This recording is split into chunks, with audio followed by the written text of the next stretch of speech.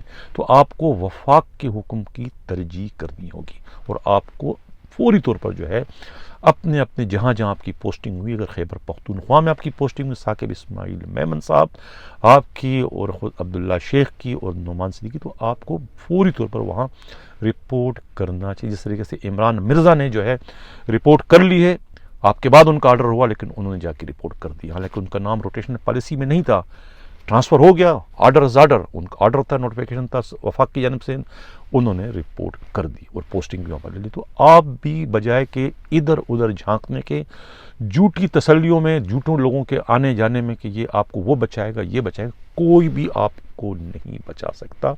کبوتر کی طرح سے, جو کبوتر اپنی موت کو دیکھ کے آنکھ اگر بند کر لیتی ہے, تو وہ موت ٹلتی نہیں ہے, وہ موت کا شکار ہوتا ہے. تو آپ بھی کبوتر کی طرح سے آنکھیں نہیں بند کریں, حقائق کا سامنا کریں کہ حقیقت کیا ہے. آپ سے پہلے 5 DIG چلے گئے ہیں, وہ آپ سے زیادہ بااثر تھے, لیکن انہیں معاملے کی نزاکت کا, معاملے کی اہمیت کا اندازہ بھی تھا, احساس بھی. تو چلی بھی کر انہوں نے پوسٹنگ بھی دے دی, اور اپنا پیریڈ اس وقت جو ہے انتہائی خوش اسلوبی سے جو ہے وہ پورا کر رہے ہیں. اس طریقے سے آپ بھی بجائے IG کے لاڑے لپے میں یا سندھ گورنمنٹ کے لاڑے لپے میں آنے کے بجائے حقائق کا سامنا کریں, اور اب جا کے وہاں رپورٹ کریں. اسی میں آپ کی بلائی ہے, اسی میں آپ کی نوکری کا, ملازمت کا استحکام ہے.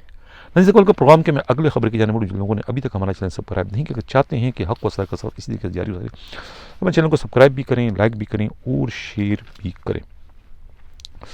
چیف منسٹر سندھ سید مراد علی شاہ نے کچھ 4 مہینے قبل جو ہے لانڈی تھانے کے 4 بگڑے ہوئے کانسٹیبلوں کو جو ہے معطل کر دیا تھا, مختلف حساس اداروں کی رپورٹ کے نتیجے میں. ان 4 پر یہ الزامات تھے کہ وہ جو ہے جیل میں موجود جو VVIP قیدی ہیں, ان سے 10-10, 15-15 لاکھ روپے لے کے جو ہے انہیں ٹیلی فون کی سہولت دیتے ہیں, انٹرنیٹ کی سہولت دیتے ہیں, شراب نوشی کی سہولت دیتے ہیں, دوسری عیاشیوں کی سہولت دیتے ہیں, انہیں باقاعدہ کھولیاں دیتے ہیں تمام تر پیکج کے ساتھ, اور ملاقات کے لیے آنے والوں سے 3 سے 5 ہزار روپے لیتے ہیں. باقی تمام لاقانونیت کا جو ہے انہوں نے ایک ٹھیکہ سنبھالا ہوا ہے ان 4 کانسٹیبلوں. تو ان 4 کانسٹیبلوں کو جو ہے چیف منسٹر سندھ کے حکم پر سسپینڈ کر دیا تھا, اور حکم تھا کہ ان کے خلاف مقدمات درج کر کے انہیں گرفتار کر کے اسی جیل میں جو ہے قید کر دیا. لیکن ہوا کیا, اس کے بعد انکوائری شروع ہوئی. ہوم سیکریٹری سندھ کے حکم پر, قاضی پرویز کے حکم پر, ان کے جو ایڈیشنل ایک سیکٹری ہیں عمران قریشی جو ہے, انہوں نے اس کی انکوائری کی. الزامات یہ ہیں کہ ذرائع کا کہنا ہے, میڈیا رپورٹس کے مطابق مبینہ طور پہ کہتے ہیں 10 سے 15 لاکھ روپیہ وظیفہ لینے کے بعد جو ہے مذکورہ جو ایڈیشنل ہوم سیکرٹری ہے, انہوں نے جو ہے اپنی انکوائری میں ان 4 سپاہیوں کو کلین چٹ دے دی. یعنی کہ انٹیلیجنس کی رپورٹوں کو انہوں نے جھٹلا دیا, اور خود CM کے حکم کو جو ہے ایک طرف کر کے انہوں نے ان 4 کو جو ہے اپنی انکوائری میں کلین چٹ دے کے انہیں بحال کرنے کا ایک رپورٹ بھجوا دی, اور کہا کہ IG جیل خانہ جات جو ہے قاضی نذیر کو رپورٹ دی کہ آپ ان 4 کو جو ہے فوری طور پر ری اسٹیٹ کر کے ان کی نوکری پر, ان کی ڈیوٹی پر ان کو واپس بھیجیں. جو ڈیوٹی وہ کر رہے تھے وہی ڈیوٹی ان کو دوبارہ سونپی جائے. یہ رپورٹ جو ہے وہ کہتے ہیں کہ additional home secretary Imran Qureshi نے بھجوائی ہے۔ اب آپ دیکھیں کہ کیا ہو رہا ہے، روکڑے میں کتنا زیادہ کمال ہے، کتنی طاقت ہے۔ یعنی ایک چلتے پھرتے اشتہار ہیں کرپشن کے، ان کو بچانے کے لیے کس طریقے سے خود ایڈیشنل ہوم سیکرٹری کی رپورٹ میں ان کو جو ہے کلین چٹ دے دی گئی۔ خود جو جیلر وہاں کا بیٹھا ہوا ہے ارشد شاہ، کہتے ہیں کہ وہ اسی جیل میں جو ہے ایک کلرک تھا، کلرک سے آگے پروموٹ ہوتے ہوتے وہ جیلر بننے میں کامیاب ہو گیا۔ ناظرین، کل ہم اپنے پروگرام میں بات کریں گے حسن سیتو پر، ایک تفصیلی رپورٹ ہم دیں گے کہ حسن سیتو کون ہے، کہاں سے آیا، کیسے بھرتی ہوا اور کیا کیا ان کے کارنامے، اور کس طریقے سے جو ہے ان کی پروموشن ہوئی، اور کس طریقے سے اب یہ 90 سے 20 میں آگے بڑھنے کے لیے چور راستہ استعمال کر رہا ہے۔ اس پر ہم کل ڈیٹیل سے گفتگو کریں گے۔ اب ہم چلتے ہیں پروگرام کا جو ہمارا آخری حصہ ہے، کچھ بھی نہ کہا، کچھ کہہ بھی گئے، کچھ کہتے کہتے رہ بھی گئے۔ ناظرین، اس سے کہ میں اس پروگرام کو آگے بڑھاؤں، جن لوگوں نے ابھی تک ہمارا چینل سبسکرائب نہیں کیا، اگر چاہتے ہیں کہ حق و صداقت کا سفر اسی طریقے سے جاری و سائر، چینل کو سبسکرائب بھی کریں، لائک بھی کریں اور شیئر بھی کریں۔ ہمارا حصہ ہے مشہور، کچھ بھی نہ کہا، کچھ کہہ بھی گئے، کچھ کہتے کہتے رہ بھی گئے۔ ڈبو ڈبو کون ہے؟ سندھ پولیس کا ڈبو۔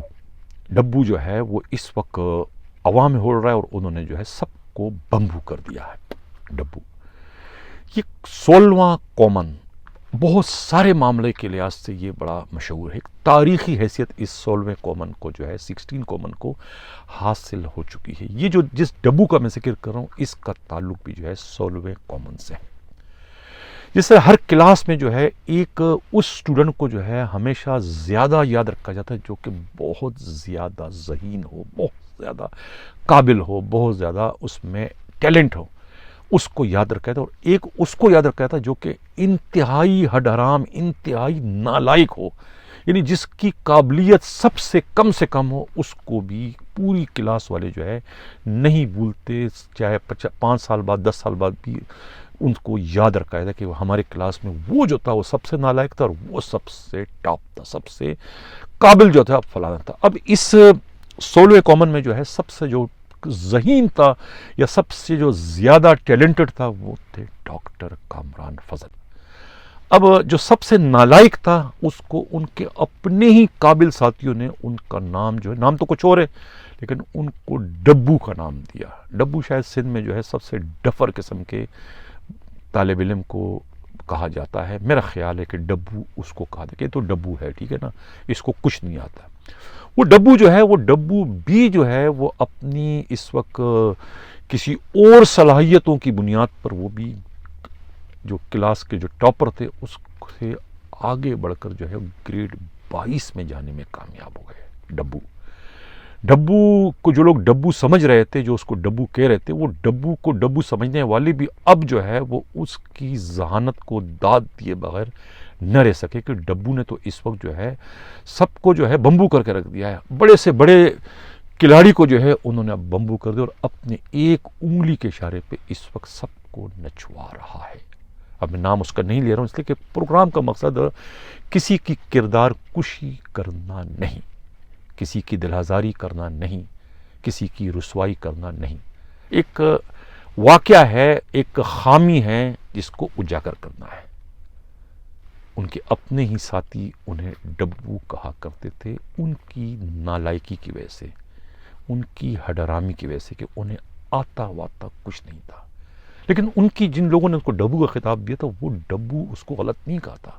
وہ واقعی اس کے اندر یہ حرکتیں، یہ عادتیں ان کی ابھی بھی لیزی پن تو ہے ان کے اندر۔ اب اگر میں ان کا مشیر کا نام لوں، ان کا مشیر جو ہے کوئی ان کے مرتبے کے لحاظ والا بندہ نہیں ہے، یعنی کہ ان کا ہم منصب یا ان کے برابر کا بندہ نہیں، بلکہ ڈبو ہونے کے ناطے ان سے بھی گیا گزرا جو ہے وہ ان کا مشیر ہے۔ لیکن ایک بات ہے کہ مشورے ان کو کھانے کمانے کے جو ہے وہ اتنے بڑے بڑے مشورے دے رہا ہے کہ خود ڈبو کو بھی اس کا اندازہ نہیں تھا کہ ان کے مشوروں سے جو ہے وہ دولت کے لحاظ سے جو ہے وہ فرش سے جو ہے وہ عرش تک پہنچ جائیں گے، نعوذ باللہ، یعنی اتنی بلندی تک وہ چلے جائیں گے اپنے اس غیر سرکاری ایڈوائزر کی وجہ سے، جو کہ جس کا تعلق بھی خود پولیس سے ہے، لیکن ان کا میں کہہ چکا ہوں کہ مرتبہ، ان کا رتبہ اتنا نہیں ہے کہ ان کے نام کے ساتھ ان کا نام لیا جائے، اس لیے کہ بہرحال وہ گریڈ 22 کے تو ہیں۔ ڈبو ہونا ایک الگ بات ہے، ڈبو تو تھا لیکن انسان کی قسمت بھی تو ساتھ دیتی ہے. اگر اب گولڈ ٹاپر کی قسمت ان کا ساتھ نہیں دے رہی تو یہ سازشیں، یہ چالاکیاں، یہ مکاریاں، یہ زیادتیاں، یہ تو بہانے بن جاتی ہے. بہانے بن گئے اس کے، لیکن لگ یہ رہا ہے کہ ان کی اپنی قسمت میں جو ہے وہ گریڈ 22 جو ہے وہ اپنی کلاس کے یا اپنے بیچ کے سب سے نکمے ترین جو اسٹوڈنٹ ہے اس کے بھی بعد جو ہے انہیں گریڈ 22 ملنا، اگر لکھا ہے تو گریڈ 22 ان کو ملے گا، لیکن کب ملے گا اس کا کسی کو کچھ پتہ نہیں. لیکن ہم بات صرف کریں اس ڈبو کی. ڈبو کون ہے؟ آپ لوگ ظاہر ہے میرے دیکھنے والے جو ہے وہ پی ایس پی افسران بھی ہیں، رینکر بھی ہے. جتنے اشارے میں دیکھ چکا ہوں تو میرا خیال ہے کہ آپ لوگوں نے اندازہ لگا لیا ہوگا کہ میرا اشارہ کس ڈبو کی جانب ہے. اس ڈبو کی جانب ہے کہ جس نے جو ہے وہ اس وقت جو ہے وہ سب کو بمبو کر دیا ہے، سب کو ایک انگلی پہ اس وقت نچوا رہا ہے.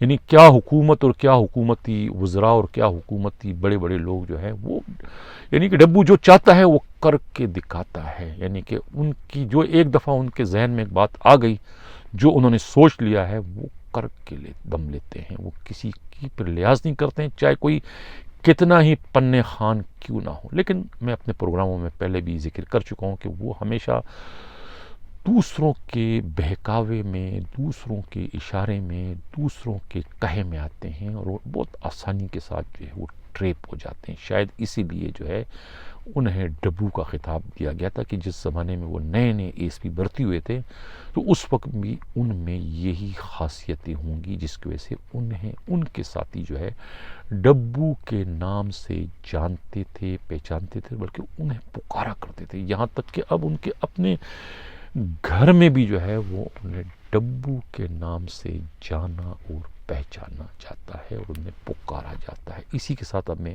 اجازت چاہتا ہوں. اللہ حافظ.